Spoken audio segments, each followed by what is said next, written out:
হঠাৎ করে চারিদিকে আগুন, মিরপুরে গার্মেন্টসে আগুন, চিটাগাঙে আগুন, এদিকে বিমানবন্দরে আগুন। 36টা ইউনিট কাজ করতেছে ফায়ার ব্রিগেডের, আগুন নিভাইতে পারতেছে না, আগুন আরো বাইরেই চলতেছে। তার মানে আগুন জ্বালাইবার আগে নিশ্চয়ই কোনো কেমিক্যাল ঢাইলা নিছিল চারিদিকে। এগুলো তদন্ত করলে বের হবে, আর তদন্ত কইরা বের হইতে হইতে অনেকে ভুলেও যাবো আমরা এই ব্যাপারটা। কিন্তু ওনারা কিন্তু গেরিলা যুদ্ধ শুরু করছে, এটা মাথায় রাখতে হবে। দেশ কিন্তু একটা অস্থিরতার দিকে যাবে। আমি একটা কন্টেন্টে বলছিলাম জুলাই সনদপত্র ঘোষণার সাথে সাথে একটা ঝড় আসবে, একটা সাইক্লোন আসবে। সেই সাইক্লোন শুরু হয়েছে, এখন দেখা যাক কোন দিকে যায়। দেখেন, জুলাই সনদপত্র যেদিন ঘোষণা দিবে সেদিন সকালবেলায় কিন্তু একটা মারামারি হইল, ধরাধরি হইল, পুলিশ কিছু মানুষকে পিটাইলো। এই মানুষটা কারা? এরা কিন্তু শহীদ পরিবারের সদস্য। এদের কারো হাত নাই, কারো পা নাই। ওই যে দেখেন নাই, একটা হাত ছিটকা দূরে পইরা রয়েছে, ওই ছবিটা তো সারা বিশ্বে এখন ছড়ায় গেছে, ভাইরাল হয়ে যাচ্ছে। পুলিশ যে জুলুমটা করছে, এই জুলুমটা নিয়ে এখন পুলিশ একটা প্রশ্নের মুখে, কিন্তু পুলিশও দায়মুক্ত পেয়ে যাবে। কারণ এখানে বড় দলের একজন নেতা এসে বলছে, ওনার নাম সালাউদ্দিন আহমেদ। উনি বলছে গতকালকে এই জুলাই সনদপত্রের অনুষ্ঠানের আগে যারা ওইখানে হামলা করছে তারা ছিল শেখ হাসিনার দোসর। হ্যাঁ, শেখ হাসিনার দোসর ওরা।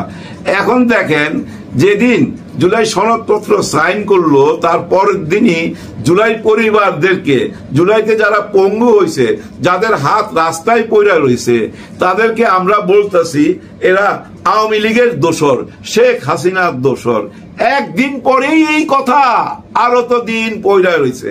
হ্যাঁ ভাই, আর একটু সামনে যান না, বছর খানিক যাক না, কেউ কিচ্ছু মনে রাখবে না। এখনই অনেকে চেঞ্জ হয়ে গেছে। রাজনীতির খেলা এরকমই ভাই। 75 সালের দিকে তাকান, একটু ফ্ল্যাশব্যাকে যান। 75 সালে বঙ্গবন্ধুকে মারার পর কোন দলটি সবচেয়ে বেশি লাভবান হয়েছে মনে আছে আপনাদের? বিএনপি, তাই না? বিএনপির জন্মই হয়েছে 75-এর ওই হত্যাকাণ্ডের পর। কিন্তু 75-এ যারা ওই হত্যাকাণ্ড ঘটাইলো তারা কি দায় মুক্তি পাইছিল? না, তারা দায় মুক্তি পায় নাই, তাদেরকে দায় মুক্তি দেওয়া হয় নাই। তাদের অনেককেই অ্যাম্বাসেডর বানায়া বিদেশে পাঠায় দেওয়া হয়েছে, বিভিন্ন কর্মকাণ্ডে জড়ায় দেওয়া হয়েছে, কিন্তু দেশে থাকতে দেয় নাই। সবাই কিন্তু বিদেশে। আর 2-4 জন যারা ছিল তারা ধরা খাইছে। আওয়ামী লীগ যখন সরকার ক্ষমতায় আইছে তখন তাদেরকে খাপ কইরা ধরছে, ধইরা তাদেরকে ফাঁসিতে ঝুলাই দিছে, কারণ দায় মুক্তি দেওয়া হয় নাই। অথচ সবচেয়ে লাভবান দলটি কিন্তু এই বিএনপি, অনেক ভাগ্যবান দল। কিন্তু বিএনপি আসলে অনেক ভাগ্যবান, একটা ভাগ্যবান দল ভাই। 75-এর ওই ঘটনার সবচেয়ে লাভবান তারা। আবার দেখেন 24-এর এই গণ অভ্যুত্থানের সবচেয়ে বেশি লাভবান কারা? ওনারাই সবচেয়ে বেশি লাভবান। কি করে লাভবান যদি আমাকে প্রশ্ন করেন, আমি বলবো যে ভাই, আপনি কি এত তাড়াতাড়ি অতীতের সবকিছু ভুইলা গেলেন? 14 মাস আগের কথা ভুইলা গেলেন? দেখেন, লক্ষ লক্ষ মামলা থেকে ওনারা মুক্তি পাইলো। সবচেয়ে আগে মুক্তি পাইছে কে এই দেশে জানেন? বেগম খালেদা জিয়া। 6 তারিখে উনি মুক্তি পাইছে। এবং দেখেন, যতগুলা মামলা ছিল তারেক রহমান সাহেবের, ওই মামলাগুলা থেকে উনি খারিজ হয়ে গেল। সবাই কিন্তু লাভবান। আরো লাভবান কে জানেন? ডক্টর ইউনূস স্যার, উনিও লাভবান। যদি কোনো কারণে শেখ হাসিনার পতন না হইতো, উনাকে কিন্তু এখনো ওই 8 তলায় সিঁড়ি বায়া উঠতে হইতো, আর নিচে নাইমা প্রেসের সামনে শুকনা হাসি দিয়া বলতে হইতো, আপনারাই ভালো বলতে পারবেন, আমি তো জানি না আমার মামলার ব্যাপারে, কেন আমাকে বারবার হাজিরা দিতে হচ্ছে। ওই একই কথা বলতে হইতো। এমনও হইতে পারতো এতদিনে উনাকে জেলেও ঢুকাই দিতে পারতো। এমন হইতে পারতো না ভাই? হইতে পারতো। এরকম লাভবান অনেকেই হইছে। কিন্তু যারা এত লাভবান হইলেন এই 24-এর সনদপত্রের ঘোষণার দিন, আপনারা বড় ভাইরা একটাবারও জিজ্ঞেস করলেন না আমাদের ওই সন্তানগুলা কই, যারা মৃত্যুর মুখে ছিল, যারা বাইচে আছে, ওই শহীদগুলা কই? ওই জীবিত শহীদগুলা না থাকলে আমরা এখানে সাইন করুম না। বললেই কিন্তু অন্যরকম একটা ঘটনা ঘটতে পারত, কিন্তু তা ঘটে নাই। সবাই সাইন কইরা চলে আসছে। কিন্তু ওই সিগনেচার করার পর দেশে কি আনন্দের জোয়ার বয়ে গেছে? না, মোটেও আনন্দের জোয়ার বয়া যায় নাই। চারিদিকে বরঞ্চ আগুন লাগতেছে। এরকম আগুন খেলা আরো হবে। অতীতের কথা মনে নাই? বাসে আগুন, ওইখানে আগুন, কত লোক পুইরা মারা গেল। আর কারা মারলো? ওই যে জঙ্গিরা মারছে তখন বলতো আওয়ামী লীগ, জঙ্গিরা এই বোমা হামলা করছে, গাড়িতে বাসে আগুন জ্বালাইছে, তাদেরকে ধৈর্য আয়না ঘরে ঢুকাও, ফাঁসিতে দাও, সারা জীবনের জন্য গায়েব কইরা দাও, শীতলক্ষায় ভাসায় দাও। এইসব ঘটনা তো ঘটছে। ওই স্বৈরা শাসককে সরাই দিয়া সবাই কি একটা জায়গায় আসতে পারছে? হ্যাঁ, একটা জায়গায় আসতে পারছে। জুলাই সনদপত্রেতে 25টা দল ওইখানে সাইন করছে। সবচেয়ে বেশি অবাক করছে কে জানেন? জামাতে ইসলাম। হ্যাঁ, জনগণ অবাক হয়েছে জামাতে ইসলাম ওইখানে সাইন করলো কিভাবে। কারণ জুলাই সনদপত্রের আইনি বৈধতা না পাইলে ওনারা যে সাইন করবে না, এটা তো ওনারা ঘোষণা দিছিল। এমনকি এটাও ঘোষণা দিছিল পিআর সিস্টেম, উচ্চ কক্ষের পিআর সিস্টেমে যদি নির্বাচন না হয় তাহলে ওনারা সাইন করবে না। সমস্ত সংস্কার কাজ যদি শেষ না হয় তাহলে সাইন করবে না। তার মানে ওনারা কেন করলো? নিশ্চয়ই পিছনে কারণ আছে, সেটা একটু বোঝার চেষ্টা করি। ওনারা যদি সাইন না করতো তাহলে কি দাঁড়াইতো? তাহলে আজকে মাঠে অপোজিশন থাকতো কে?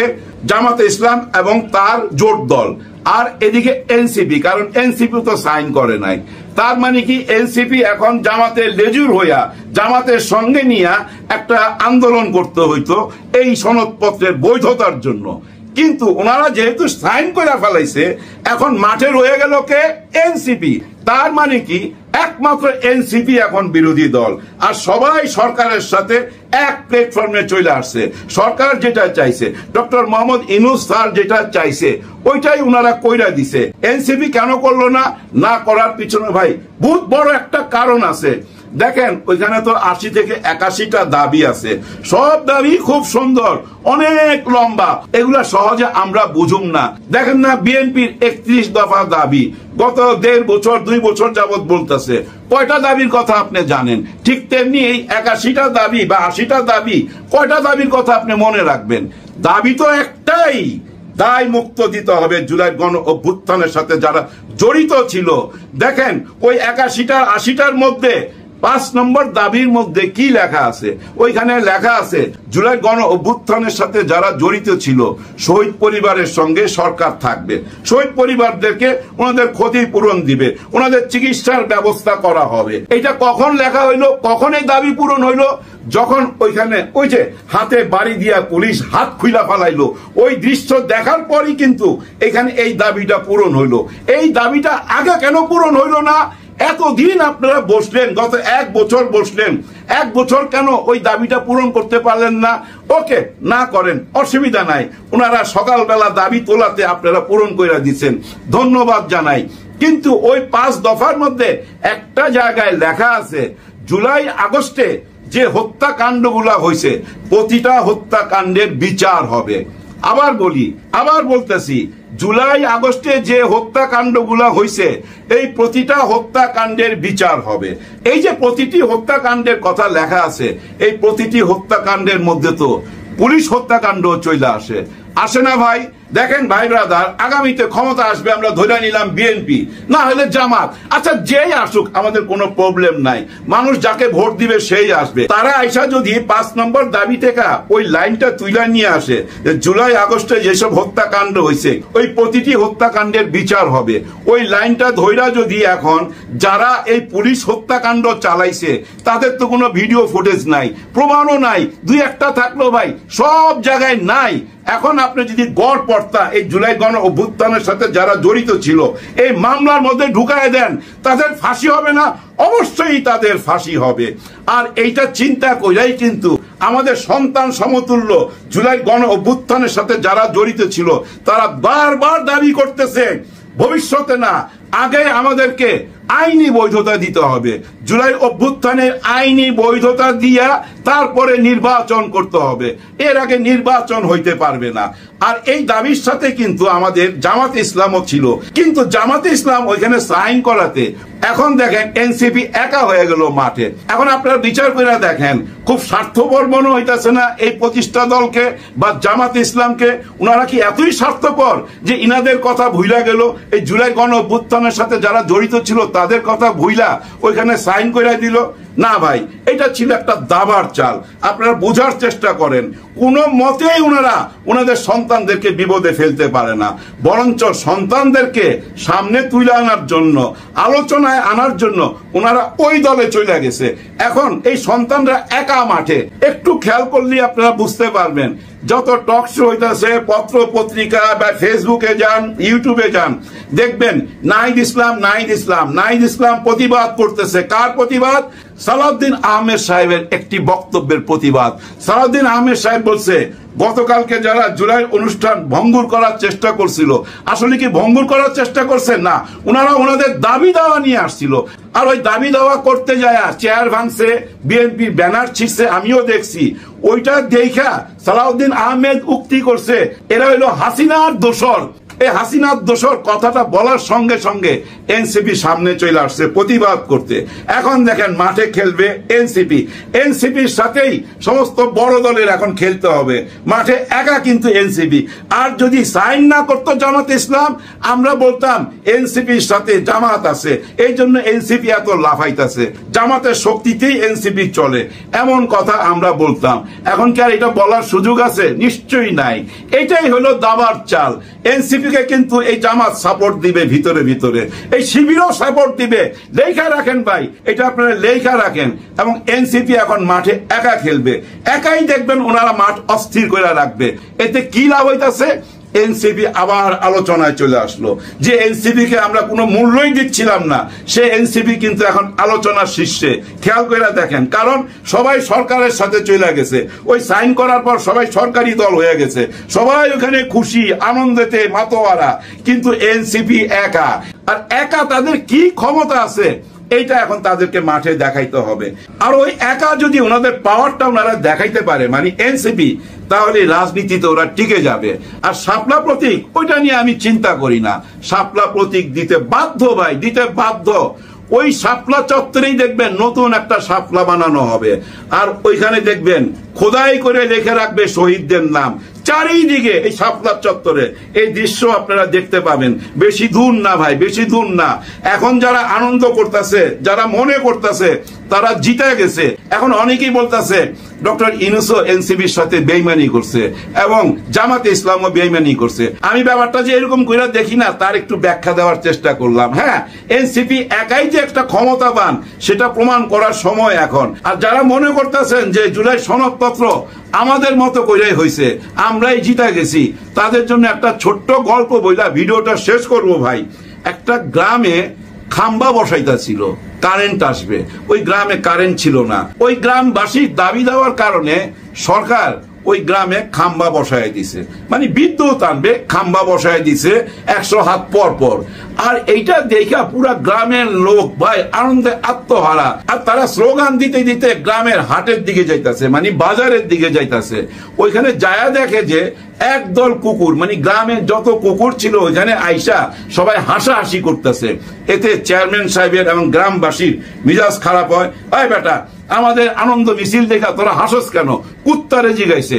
কুত্তা বলতেছে এই জন্য হাসি, দেখেন খাম্বা বসাইছে, বিদ্যুতের তার তো লাগায় নাই, তার না লাগাইলে তো বাতি জ্বলবে না। আপনারা কেন আনন্দ মিছিল বাইর করছেন? ওই খাম্বা আপনাদের কি কাজে লাগবে? খাম্বা তো কাজে লাগবে আমাদের, যার জন্য আমরা হাসতেছি। ব্যাপারটা বুঝছেন? খাম্বা কাদের কাজে লাগে? কুকুরের। কারণ ওই যে পা তুইলা প্রতিটি খাম্বাতে ওইটা করতে পারবে, মানে হিসু করতে পারবে, তার জন্য ওরা হাসতেছে। ভাই তোমরা কেন আনন্দ মিছিল বাইর করছো? খাম্বাতে তো তার লাগে নাই। ঠিক তেমনি গতকালকে যে সনদপত্রে সিগনেচার করা হইলো, আর ওই সিগনেচারের কলমটা নাকি জাদুঘরে রাখা হবে, এরকমও শুনছি। কিন্তু আমার দৃষ্টিতে খাম্বা বসানো হইলো, ওই সনদপত্রে খাম্বা বসানো হয়েছে, এখনো বিদ্যুতের তার আসে নাই। আর যতক্ষণ পর্যন্ত ওই বিদ্যুতের তার না লাগবে, আর ওই তার থেকে আমার ঘরের তার জোড়া দিয়া আলো না জ্বালাইতে পারবো, ততক্ষণ পর্যন্ত ওই খাম্বার কোনো দাম নাই, ওই সাইনের কোনো দাম নাই ভাই, 2 পয়সা দাম নাই। যতক্ষণ পর্যন্ত নাহিদ ইসলাম ওই জুলাই সনদপত্রে দস্তখত না করবে, সাইন না দিবে, ততক্ষণ পর্যন্ত আমার কাছে ওই জুলাই সনদপত্র ওই খাম্বার মতো। ভিডিওটা শেষ করার আগে শুধু এইটুকুই বলবো, আল্লাহ যা করে ভালোর জন্য করে। জুলাই সনদপত্রে ওরা দস্তখত দিতে না যায় খুবই একটা ভালো কাজ করছে, এবং যারা এই বুদ্ধি পরামর্শ তাদেরকে দিছে তাদেরকেও ধন্যবাদ। হ্যাঁ, তাদেরকেও ধন্যবাদ দিতে চাই। মুরব্বীরা যেভাবে বলে বুদ্ধিমানরা সেভাবেই চলে। আমার বিশ্বাস মুরব্বীদের কথা মতেই এনসিপির এই বুদ্ধিমানরা পথ চলতেছে এবং সামনে আগায়া যাবে। তাদের জন্য দোয়া রইল ভাই, দোয়া রইল। ওরা আমাদেরই সন্তান, আমাদের উচিত ছিল আগে তাদেরকে দায় মুক্ত করা। তাদেরকে দায় মুক্ত না করতে পারলে নতুন বাংলাদেশ হবে না। আর এই কথাটা আমাদের মতো সাধারণ লোক বুঝে, ডক্টর মোহাম্মদ ইউনূস স্যার বুঝে না, জামাতে ইসলামের ডাক্তার শফিকুর রহমান সাহেব বুঝে না, অবশ্যই বুঝে। সামনে অনেক খেলা বাকি রয়ে গেছে, একটু অপেক্ষা করেন, হতাশ হবেন না। জুলাই অভ্যুত্থানের আগে আমরা সেনাবাহিনী নিয়ে মাথা ঘামাতাম না। আমরা যারা আম জনতা, সেনাবাহিনী নিয়ে আমরা মোটেই মাথা ঘামাতাম না, সেনাবাহিনী নিয়ে আমরা কথাও বলতাম না, প্রয়োজন হয়নি আসলে। বাট জুলাই অভ্যুত্থান পূর্ব সময় থেকে 1 বছরেরও বেশি সময় ধরে, প্রায় 14 মাস হয়েছে, সেনাবাহিনী নিয়ে ব্যাপক কথাবার্তা হচ্ছে। সাধারণ মানুষের মধ্যে ব্যাপক আলোচনা হচ্ছে সেনাবাহিনী নিয়ে, এবং আমাদের নানা রকম পারসেপশন আছে। পাবলিক পারসেপশন এক এক জায়গায় এক এক রকম, আর এটি স্বাভাবিক। যেহেতু আলোচনায় আছে সেনাবাহিনী, তাই পারসেপশনও থাকবে।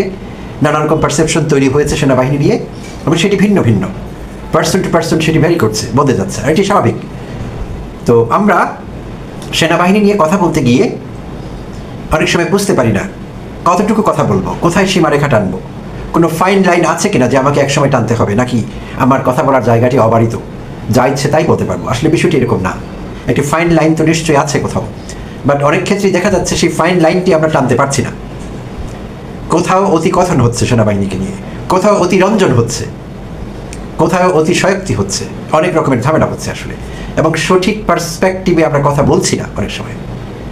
তো এই এপিসোডে আমি সামান্য ছোট্ট পরিসরে চেষ্টা করব কিছু বিষয় পরিষ্কার করতে, যাতে করে সেনাবাহিনী সম্পর্কে আমাদের আলোচনার বিষয়টি, আলোচনার জায়গাটি একটি ফরম্যাট পেতে পারে। আমি চেষ্টা করব। তো ইতিমধ্যে আমাদের যার যার পারসেপশন যা আছে তা তো আছে। তো আমি ধারণা করছি আমার এই আলোচনায় হয়তো কিছুটা ক্লারিটি আসতে পারে, আর একটু পরিষ্কার হতে পারে বিষয়টি, যে আমাদের দৃষ্টিভঙ্গি কেমন হওয়া উচিত, কেমন আছে এই মুহূর্তে, বা কোন আলোচনার অংশ হয়েছে আমরা, ঠিকঠাক মতো আছে কিনা বিষয়টি, এই বিষয়গুলো ক্লিয়ার হবে। তো শুরু করছি মূল আলোচনা। সো প্রিয় দর্শক, গত 8 অক্টোবর থেকে যদি শুরু করি, 8 অক্টোবর বুধবার দিন আন্তর্জাতিক অপরাধ ট্রাইব্যুনালে শেখ হাসিনা সহ অন্যান্য মানবতা বিরোধী অপরাধীদের বিচার কার্য চলছিল। তো সেদিন 3টি মামলায়, শেখ হাসিনার সময়ের জুলাই অভ্যুত্থানের সময়টির 2টো গুম সংক্রান্ত মামলা, যেখানে সুস্পষ্টভাবে মানবাধিকার লঙ্ঘিত হয়েছিল, এবং জুলাই অভ্যুত্থানের সময়ের আরেকটি মামলা, সেটি ছিল ঢাকার রামপুর এবং বনশ্রী এলাকায় আরেকটি মানবাধিকার বিরোধী অপরাধ সংঘটিত হয়েছিল, হত্যাকাণ্ড, সেটির মামলা। সো 3টি মামলার বিচার কার্য চলমান ছিল 8 অক্টোবর বুধবার। সেই দিন আইসিটি বা ইন্টারন্যাশনাল ক্রাইমস ট্রাইব্যুনালে 3টি চার্জশিট দাখিল করা হয়।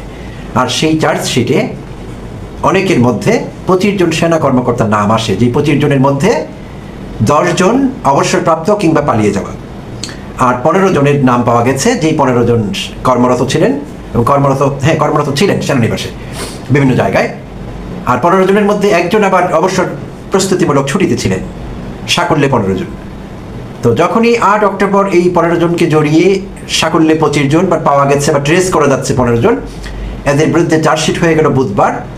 তড়িঘড়ি করে এরই মধ্যে পরদিন আমরা জানতে পারলাম যে স্বরাষ্ট্র মন্ত্রণালয় থেকে একটি প্রজ্ঞাপন জারি করা হয়েছে, যে ক্যান্টনমেন্টের ভিতরে বাসার রোডে MES, মিলিটারি ইঞ্জিনিয়ার সার্ভিসেস নামক যেই ডিপার্টমেন্ট আছে সেনাবাহিনীর, যারা রক্ষণাবেক্ষণ সংক্রান্ত কাজ করে, বিল্ডিং ম্যানেজমেন্ট এটসেট্রা, তো সেই MES এর 54 নম্বর বাড়িটিকে সাব জেল ঘোষণা করেছে স্বরাষ্ট্র মন্ত্রণালয় থেকে প্রজ্ঞাপন।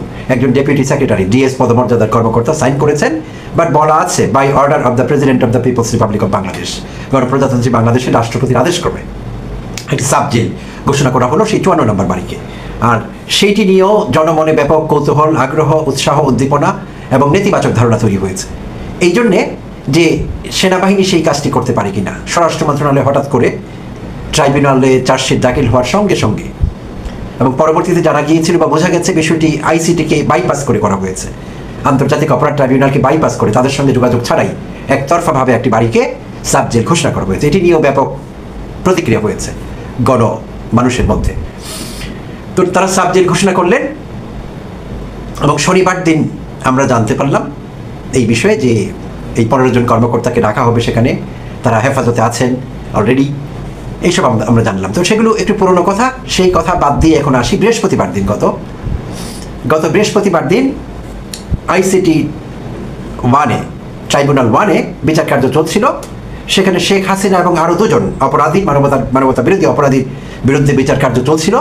সেখানে চিফ প্রসিকিউটর ছিলেন যথারীতি জনাব তাজুল ইসলাম। তো তিনি কিছু তথ্য শেয়ার করেছেন, সেই তথ্যগুলো আপনাদের সঙ্গে এখন আমি শেয়ার করব।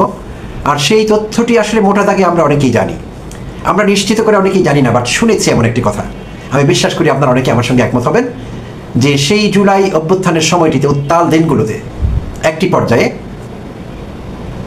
সেনাবাহিনীর একটি অংশ, একটি টহল দল দায়িত্বরত পুলিশ কর্মকর্তা বা পুলিশ পার্সোনালদের বিরুদ্ধে অস্ত্র উঁচিয়ে গুলি করেছিলেন। কেন করেছিলেন? তারা ছাত্রদের মারবার জন্য উদ্যত হয়েছিলেন। পুলিশ কর্মকর্তারা হাসিনার নির্দেশ পালন করছিলেন, ছাত্রদের উপর গুলি চালাচ্ছিলেন। ছাত্ররা একটা অকওয়ার্ড সিচুয়েশনে পড়ে গিয়েছিলেন যে অনেকেরই হয়তো প্রাণ যেত সেদিন। সেনাবাহিনীর একটি টহল দল পুলিশের উপর উল্টো গুলি চালালে ছাত্রদের প্রাণ বাঁচে। তখন এই তথ্যটি জনাব তাজুল ইসলাম সাহেব ট্রাইব্যুনালে দিয়েছেন বৃহস্পতিবার। আমরা বেসরকারিভাবে জানতাম এই তথ্যটি। আচ্ছা, আমিও এই বিষয়ে কোনো ভিডিও ক্লিপ আমার চোখে পড়েনি, আমিও দেখেছি, শুনেছি, টেক্সট আকারে দেখেছি বা শুনেছি, কোনো ভিডিও ক্লিপ আমার কাছে অন্তত পড়েনি। অনেকেই জানেন আপনারা। তো ট্রাইব্যুনালে তার এই বক্তব্য দেওয়া মানে বিষয়টি আসলে নিশ্চয়তা বিধান করছে যে এমন একটি বিষয় ঘটেছিল। আচ্ছা, এখানে একটু দেখে নিই তিনি আর কি বলেছিলেন। তিনি বেশ ইন্টারেস্টিং কিছু কথা সেদিন বলেছিলেন বৃহস্পতিবার দিন। জুলাই গণঅভ্যুত্থানের সময় ছাত্রদের রক্ষা করতে সেনাবাহিনী পুলিশের দিকে পাল্টা গুলি ছুড়েছিল বলে উল্লেখ করেছেন আন্তর্জাতিক অপরাধ ট্রাইব্যুনালের চিফ প্রসিকিউটর মোহাম্মদ তাজুল ইসলাম। আচ্ছা, তিনি আরও বলেছিলেন এই কানেকশনে, মানবতা বিরোধী অপরাধের একটি শর্ত হচ্ছে সেখানে সর্বোচ্চ পর্যায়ের রাজনৈতিক অথবা সামরিক কর্তৃপক্ষের সম্পৃক্ততা থাকতে হয়। উল্লেখ করে তাজুল ইসলাম বলেন, জুলাই গণঅভ্যুত্থানে এটি সম্পূর্ণরূপে করা হয়েছে। সেখানে প্রধানমন্ত্রী থেকে শুরু করে সেনাবাহিনীকে সম্পৃক্ত করা হয়েছিল। চিফ প্রসিকিউটর বলেন, যদিও সেনাবাহিনী অ্যাক্ট করেনি সেভাবে, সেনাবাহিনী ছাত্রদের সেভাবে হত্যা না করার ব্যাপারে মিটিং করে ডিসিশন নিয়েছে। তারা দাঁড়ায়নি, তারা বলেছে আমরা করব না। শেষের দিক সেনাবাহিনীর সঙ্গে ছাত্র জনতা একাকার হয়ে গেছে। মিরপুরের একটা জায়গায় দেখা গেছে ছাত্রদের রক্ষার জন্য সেনাবাহিনী পাল্টা গুলি করেছে পুলিশের দিকে। যে শেষ পর্যন্ত দেশকে রক্ষার জন্য যখন মাঝখানে ঢাল হয়ে দাঁড়িয়েছে সেনাবাহিনী, তখন মানুষ কিন্তু সেনাবাহিনীকে জড়িয়ে ধরেছে, কান্না করেছে আবেগে, ফুল দিয়েছে, তাদের এপিসির ওপর পতাকা নিয়ে গিয়েছে, তাদের চুমু খেয়েছে। এগুলো তো আমরা দেখেছি। সুতরাং এই জায়গায় তারা একটা ঢাল হয়ে দাঁড়িয়েছিল, তা না হলে হয়তো অজস্র প্রাণ আরও ঝরে যেত। অত্যন্ত গুরুত্বপূর্ণ কথা প্রিয় দর্শক। আর সেনাবাহিনীর সেই ভূমিকাটি বিভিন্ন সময় আলোচনা হয়েছে, আমিও আমার কন্টেন্টে অনেক সময় বলেছি। এবং সেই বিপ্লবী ভূমিকাটির জন্য সেনাবাহিনীর জন্য আমাদের সবসময় থাকবে সশ্রদ্ধ স্যালুট। সেই মানবিক সেনা কর্মকর্তা এবং জওয়ান ভাইদের প্রতি আমাদের স্যালুট থাকবে, সশ্রদ্ধ স্যালুট। আর শেষের দিকে এই ঘটনার পরে একেবারে 3-4 তারিখের কথা বলছি, 5 তারিখ, তখন তো সেনাবাহিনী এবং জনগণ একাকার হয়ে গিয়েছিলেন, সেখানে আর কোনো ভেদাভেদ ছিল না। তো সেটি তো আমরা দেখেছি। আর এই চিত্রের পাশাপাশি এগুলো পজিটিভ দিক, আরও কিছু দিক ঘটেছে যেগুলো ভিডিও ক্লিপ আপনারাও দেখেছেন প্রিয় দর্শক। সেনাবাহিনীকে আমরা দেখেছি, সেনাবাহিনীর কর্মকর্তাদের এবং জওয়ানদের গুলি ছুটতে ছাত্র জনতার উপর, সেই দৃশ্য কিন্তু আমরা দেখেছি। তো এই বিষয়টি ছিল যে এতক্ষণ যা বলছিলাম যে মিরপুরে সেনাবাহিনী পুলিশের উপর গুলি ছুড়েছে, এর আগের বিষয় ছিল, এগুলো আগের পর্ব, প্রিভিয়াস ফেজ ছিল, যেখানে সেনাবাহিনী মারমুখী ছিল জনগণের উপর, হাসিনার নির্দেশ পালন করছিলেন তারা। আর সেই সময়টির কথাই কিন্তু এখন মাঝে মধ্যে আলোচনায় আসে। আর সেই যে হাসিনার নির্দেশ পালন করছিলেন সেনাবাহিনীর কমান্ডিং অফিসাররা ফিল্ড পর্যায়ে, সেটির সুপিরিয়র কমান্ড রেসপন্সিবিলিটি কিন্তু সেনাপ্রধান ওয়াকারুজ্জামানের উপর যায়, অবশ্যই যাবে, কারণ তার নির্দেশ ছাড়া তারা সেই কাজটি করেনি। তো সেই জায়গাটিতে কিন্তু সেনাবাহিনীকে আবার সমালোচনা করতে হয়, পুরো সেনাবাহিনীকে না, জেনারেল ওয়াকারকে সমালোচনা করতে হয়, কারণ তার নির্দেশ ছাড়া সেটি ঘটেনি। তো অনেকে নানাভাবে জেনারেল ওয়াকারকে গ্লোরিফাই করার চেষ্টা করছেন, এর মধ্যে অনেক কন্টেন্ট ক্রিয়েটারও আছেন, টক শো আলোচক আছেন, অনেকেই আছেন, তারা নানাভাবে কথা বলছেন, ওয়াকারুজ্জামানকে তারা গ্লোরিফাই করছেন, মহিমান্বিত করছেন যে তিনি ক্ষমতা নিতে পারতেন। এর মধ্যে বিএনপির রুবিন ফারহানাকেও দেখছি, আজই আমি তার একটি কন্টেন্ট শুনছিলাম, তো কেউ একজন শুনছিলেন, আমি পাশেই ছিলাম। তো রুবিন ফারহানা খুব প্রশংসা করছেন সেনাবাহিনীর। ডাক্তার জাহিদুর রহমান জাহেদ, তিনিও সেদিন প্রশংসা করছিলেন, সবসময় প্রশংসা করেন, অনেক কন্টেন্ট বানিয়েছেন ওয়াকারুজ্জামানের বন্দনা করে। আর রুবিন ফারহানা নির্লজ্জভাবে তার বন্দনা করছিলেন যে তিনি সামরিক আইন জারি করতে পারতেন, ক্ষমতা নিয়ে নিতে পারতেন। কিন্তু বাস্তবতা এই না, ওয়াকারুজ্জামান রুবিন ফারহানার মতো বোকা নন, কিংবা জাহিদুর রহমানের মতো। হ্যাঁ, তিনি অন্যায়ভাবে সেনাপ্রধান হয়েছিলেন, নিজে ইচ্ছে করে হননি, তাকে বানানো হয়েছিল, এই দোষটি আমি তাকে দেই না। হাসিনা তাকে বানিয়েছিলেন হাসিনার নিজের স্বার্থে। তো সেনা অফিসার হিসেবে তার হাই আইকিউ তার আছে নিশ্চয়ই, আমি বিশ্বাস করি। তো একজন high IQ person Wakaruzzaman Rubin Farhana এবং ডক্টর জাহিদের মতো চিন্তা করবেন না, তার মতোই চিন্তা করবেন। তিনি জানতেন তিনি সামরিক আইন জারি করলে প্রতিক্রিয়া কী হতে পারত। জনগণের একাংশ সেদিন বলেছিল যে সেনা আইন চাই, আমরা স্লোগান দিয়েছিল। হতে পারে এটি পুরো জনগণ ছিলেন না, জনগণের একাংশ আবেগাপ্লুত হয়ে তারা সেদিন এই কথা বলেছিলেন। কিন্তু ওয়াকারুজ্জামান জানতেন এই বিশ্ব পরিস্থিতিতে সামরিক আইন পৃথিবীর কোথাও কেউ অ্যাকসেপ্ট করবে না, তার সরকারকে কেউ অ্যাকসেপ্ট করবে না, এবং প্রতি বিপ্লবের মুখোমুখি হতেন তিনি। কারণ তার বিষয়ে সেনাবাহিনীর অনেক অফিসারের রিজেন্টমেন্ট আছে, রিজার্ভেশন আছে, কারণ হাসিনার আত্মীয় হিসেবে তিনি অনেক অবৈধ সুযোগ সুবিধা নিয়েছেন, এবং পুরো হাসিনা আমলে ঢাকার বাইরে তার কোথাও পোস্টিং হয়নি। প্রিয় দর্শক, এটি বোধহয় আমাদের অনেকেরই জানা নেই। পুরো হাসিনা আমলটিতে 15 বছরে তার অনেকবার পোস্টিং হতে পারতো, ঢাকার বাইরে তাকে যেতে হয়নি কোথাও। এটি ভয়ঙ্কর তথ্য। তো এরকম অন্যায় সুবিধা তিনি নিয়েছেন, তাই অফিসারদের রেজেন্টমেন্ট তার বিষয়ে আছে, এবং প্রতি বিপ্লব হতো নিঃসন্দেহে। এই বিষয়গুলো সব জানতেন ওয়াকারুজ্জামান। তাই যারা তাকে মহিয়ান করবার চেষ্টা করছেন, মহিমান্বিত করবার চেষ্টা করছেন, তারা বোকামি করছেন অথবা ধান্দাবাজি করছেন জেনেও। এটি সম্ভব ছিল না, বাস্তবতা এরকম ছিল না। তিনি সামরিক আইন জারি করতে পারতেন না, এবং তিনি করেননি, এবং তার পক্ষে গিয়েছে না করাটা। করলে তিনি বিপদে পড়তেন। আচ্ছা, তো এখন আমরা যখন এই দুর্বৃত্তায়িত সামরিক অফিসারদের সম্পর্কে কথা বলি, 25 জনের কথা বলছিলাম। 25 জন না, তারা সংখ্যা আরও বেশি হবেন। তো বেশি হলো সেই সংখ্যাটি কত? 50 জন হবে, যদি ডাবল হয়ে যায় এর বেশি তো হবে না। আমাদের সামরিক বাহিনীতে কর্মকর্তা আছে, এটি আমার কাছে একটা আনুমানিক তথ্য। এই তথ্যটি সঠিকভাবে কোথাও পাওয়া যায় না। এটি সামরিক বাহিনীর নিরাপত্তা সংক্রান্ত একটি বিষয়, সম্ভবত প্রতিরক্ষার নিরাপত্তার ব্যাপার আছে, তাদের তথ্য সব পাবলিক করেন না তারা। তো সেই হিসেবে আমাদের যে জনসংখ্যা আছে সামরিক বাহিনীতে, অফিসার এবং জওয়ান মিলিয়ে 1,60,000-এর মতো আছে। তো প্রপোর্শনালি যদি মনে করি 12 থেকে 15,000 অফিসার আছেন, তাহলে 12 থেকে 15,000 অফিসারের মধ্যে 50 জন দুর্বৃত্তায়িত হলে সেটি একটি ক্ষুদ্রাংশ। বাকিরা হননি, বাকিরা দেশপ্রেমিক মানুষ, দেশপ্রেমিক আত্মমর্যাদা সম্পন্ন সেনা কর্মকর্তা। সো তাদের জন্য আমাদের শ্রদ্ধা ভালোবাসা আগের মতোই থাকবে, কিছু ঘাটতি হবে না। কিন্তু এই দুর্বৃত্তদের ব্যাপারে আমাদের কোনো রকমের শ্রদ্ধা ভালোবাসা কিচ্ছু থাকবে না, এবং তাদের সর্বোচ্চ শাস্তি আমরা দাবি করব, এবং সেটি হতে হবে সিভিল কোর্টে, এবং যেই কোর্ট এখন ক্রিয়াশীল আছে, আন্তর্জাতিক অপরাধ ট্রাইব্যুনাল আইসিটি, সেই কোর্টে হতে হবে, কোনো ছাড় নেই। তো তাই বলছিলাম পার্সপেক্টিভ, আমাদের পারসেপশন, আমরা কে কী ভাবছি, সেনাবাহিনী বিষয়ে আমাদের মূল্যায়নটি কী হবে, সেই বিষয়টি শেষ করে নিই। আমি ব্যক্তিগতভাবে আমাদের পুরো সেনাবাহিনীকে দেশপ্রেমিক সেনাবাহিনী বলি, পছন্দ করি বলতে, এবং I feel proud of them. আমি তাদের বিষয়ে গর্ববোধ করি। এই 50 জন, 40 জন, 35 জন দুর্বৃত্ত ছাড়া বাকি জওয়ান ভাই বোন, অফিসার ভাই বোনদের জন্য আমি প্রাউড ফিল করি। সো তারা আমাদের দেশপ্রেমিক সেনাবাহিনী, আমার তাদের ব্যাপারে এই ধারণা। আর দুর্বৃত্তদের ব্যাপারে আমার ধারণা অত্যন্ত খারাপ, বাজে, তাদেরকে শাস্তি দিতে হবে। এবং জেনারেল ওয়াকারুজ্জামান তিনি অনেক আইন লঙ্ঘন করেছেন, রাজনীতি করেছেন, এখনও করছেন। তার বিষয়ে আমার একেবারেই ধারণা স্বচ্ছ না, বাজে ধারণা আমি বলবো। এবং তিনি পদত্যাগ করলে সবচেয়ে ভালো করতেন। হাজার হাজার মানুষ, লাখ লাখ লাখ মানুষ তার পদত্যাগ চাইছেন। তো তিনি তার আত্মমর্যাদা যদি থাকতো টনটনে, তাহলে তিনি পদত্যাগ করতেন, করছেন না তিনি পদত্যাগ। তার একটি রাস্তা আছে, তো ভবিষ্যতে তার কি হবে আমরা জানি না। তার বিরুদ্ধে গ্রেপ্তারি পরোয়ানা জারি হওয়াটা অসম্ভব নয়, কারণ তিনি এই দায় কীভাবে এড়াবেন? সুপিরিয়র কমান্ড রেসপন্সিবিলিটিতে দায় আছে, কীভাবে এড়াবেন তিনি? আইনাঘরের কি জবাব দেবেন তিনি? তিনি যদি বলেনও যে আমি তো হাসিনার পতনের কয়েক মাস আগে সেনাবাহিনী প্রধান হয়েছি, তারপর তিনি টপ জেনারেলদের একজন ছিলেন ক্যান্টনমেন্টে, তিনি কী ভূমিকা পালন করেছেন আইনাঘরের বিষয়ে? সব কিছু ভুলে গেলাম। হাসিনার পলায়নের পর আইনাঘরের অপরাধের নমুনা নিশানা মুছে ফেলা হলো, কার নির্দেশে, কার ইঙ্গিতে? কী জবাব দেবেন তিনি সেনাপ্রধান হিসেবে? সো তার বিরুদ্ধে যদি গ্রেপ্তারি পরোয়ানা জারি হয়, তার হাতেও যদি হাত করা লাগে, আমরা অবাক হব না। তার বাঁচার একমাত্র রাস্তা ছিল সেই আইজিপি মামুনের মতো, আব্দুল্লাহ মামুনের মতো অ্যাপ্রুভার হয়ে যাওয়া, রাজ সাক্ষী হয়ে যাওয়া। সব সেনা কর্মকর্তারা কে কোথায় অপরাধ করেছেন, কি করেছেন, সব কিছু প্রকাশ করে দেওয়া। হাসিনা কোথায় কোথায় কলকাঠি নেড়েছে, হাসিনার জন্য কাটাকাটি করে কোনো লাভ নেই। তার ভবিষ্যৎ অন্ধকার, আমি যেটা দেখতে পাচ্ছি। রাজ সাক্ষী বলে একমাত্র তার বাঁচার উপায় ছিল। তো তিনি সেটি করবেন কিনা তার ব্যাপার। আচ্ছা, তো মোটা দাগে আমরা এইভাবে দেখবো, কিছু দুর্বৃত্ত কর্মকর্তা এবং জেনারেল ওয়াকার এক পক্ষ, এবং একটি ক্ষুদ্রাংশ সেনাবাহিনীর, তাদেরকে একদিকে রাখবো। আর বাকি সেনাবাহিনীকে আমরা অ্যাপ্রিসিয়েট করব, তাদের নিয়ে গর্ব করব, তাদেরকে উৎসাহ দেব, তারা আমাদের জন্য কাজ করবেন, বাংলাদেশের জন্য কাজ করবেন।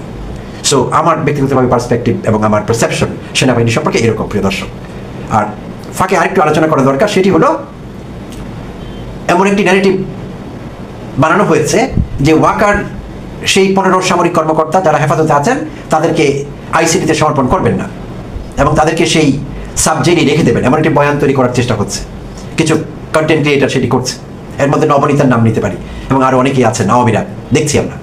তারা বোঝাতে চাইছেন এবং তারা প্রকারান্তরে ওয়াকারুজ্জামানকে উৎসাহিত করছেন যে ধরে রাখুন 15 জনকে, ছাড়বেন না, না ছাড়লে দেখি কি করতে পারে আইসিটি। বিষয়টি এত সহজ না, অবশ্যই তাদেরকে সমর্পণ করতে হবে যথারীতি। এবং ধারণা করছি কালকে কোর্ট কাজ করবে, আইসিটি কালকেই হস্তান্তর করা উচিত। 15 অফিসারকে সবাইকে বিচারপতি গোলাম মর্তুজার সামনে হাজির করতে হবে। আইসিটি ট্রাইব্যুনাল 1-এর যিনি সভাপতি, তার সামনে হাজির করতে হবে। তার বিষয়ে আদালত সিদ্ধান্ত নেবে তাদের বিষয়ে, তারা কোথায় থাকবেন, কোন জেলে থাকবেন, কাশিমপুরে নাকি কেরানীগঞ্জে। এই সিদ্ধান্ত সেনাপ্রধানের না, এই সিদ্ধান্ত সেনাবাহিনীর না, সেনা সদরেরও না, এই সিদ্ধান্ত কোর্টের। কারণ আইসিসি থেকে তাদের বিরুদ্ধে গ্রেপ্তারি পরোয়ানা জারি হয়েছে, পরবর্তী সিদ্ধান্ত তাদের থেকে আসতে হবে। সো যারাই ঘোলাপাড়িতে মাস শিকার করার চেষ্টা করছেন, নানা রকম আগডুম বাগডুম বলছেন, কোনো লাভ নেই। কোর্টেই তাদেরকে পেশ করতে হবে এবং অ্যাজ সুন অ্যাজ পসিবল, দেরি করবার কোনো সুযোগ নেই। আর এই কথাটি বুধবার দিন ক্লিয়ার করেছে জাতিসংঘের মানবাধিকার বিষয়ক কমিশন। জাতিসংঘের মানবাধিকার বিষয়ক কমিশনের রবিনা সামদানি বুধবার দিন তিনি যে প্রতিবেদন দিয়েছেন, সেই প্রতিবেদনে তিনি উল্লেখ করেছেন যে যেই 15 জন সেনা কর্মকর্তা হেফাজতে আছে তাদেরকে অতি দ্রুত বেসামরিক আদালতে হাজির করতে হবে। তিনি পরিষ্কার বলেছেন আটক কর্মকর্তাদের দ্রুততম সময়ের মধ্যে যথাযথ বেসামরিক আদালতে হস্তান্তর করতে হবে নিরপেক্ষ স্বচ্ছ ফৌজদারি বিচার কার্যের জন্য। জাতিসংঘ এটি মনে করে বিচার কার্যটি নিরপেক্ষ এবং স্বচ্ছ হতে হলে সেই কর্মকর্তাদের বেসামরিক কোর্টে হস্তান্তর করতে হবে, আর কোনো বিকল্প নেই। সো এই হলো জাতিসংঘের রায়। তো ওয়াকারুজ্জামান এই রায়ের বিরুদ্ধে যাবেন, এই মরুদ তিনি দেখাবেন বলে মনে হচ্ছে না। আর দেখালে সেটার পরিণতি কি হবে সেটাও আমরা জানি। তাই বিষয়টা একদম পরিষ্কার, জলবত্তর জলের মতো পরিষ্কার। অনতি বিলম্বে 15 জন দুর্বৃত্ত কর্মকর্তাকে, দুর্বৃত্তায়িত অফিসারকে আইসিডিতে সমর্পণ করতে হবে এবং পরবর্তী সিদ্ধান্ত আইসিডির, ওয়াকারের না, সেনা সদরের না, অন্য কারো না, এবং হতেই পারে না।